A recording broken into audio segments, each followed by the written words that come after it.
в республике появилось общественное движение «Антисихр». Активисты этой организации улавливают людей, занимающихся колдовством, порчей. Хочется услышать ваше мнение по этому поводу. Насколько находится ли вообще этот вопрос на контроле власти? Для верующего человека не прописаны самосуды, самоорганизация. Потому что это может сегодня выйти на этот уровень, потом на другой, и неизвестно, на чем это закончится. Это все прописано в Священном Писании в том числе. Поэтому никто не должен быть за эти движения. Этими направлениями должны заниматься органы правопорядка, там, местного самоуправления и так далее.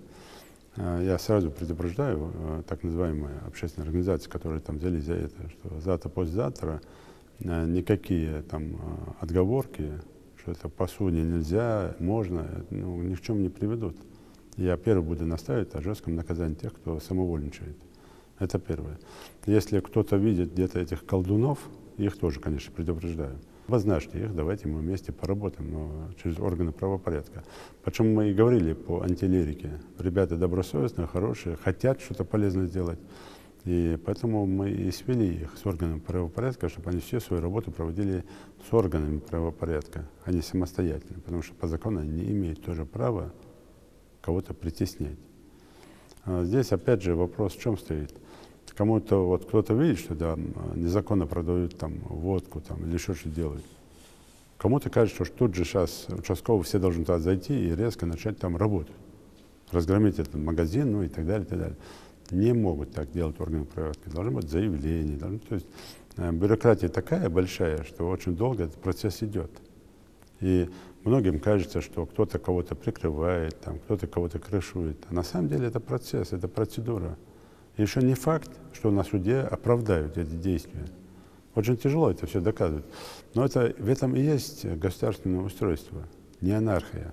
А вот то, что вот эти общественные группы, это анархия, это ни к чему хорошему не приводит. И что значит, вот мы объединились против кого или против чего. Поэтому здесь я предупреждаю, не толкайте себя на преступный путь и не попадайте в поле зрения органов правопорядка, в базу данных органов правопорядка, как люди, которые занимаются неправильными действиями.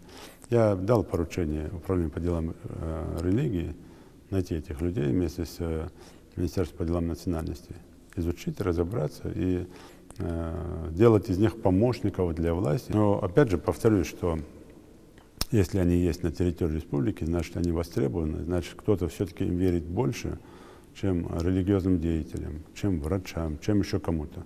Поэтому здесь надо больше в этом направлении религиозных проповедей, как для одних, как и для других, насколько это не приветствуется Священнописанием и насколько это неэтично для любого человека, для мусульманина в частности.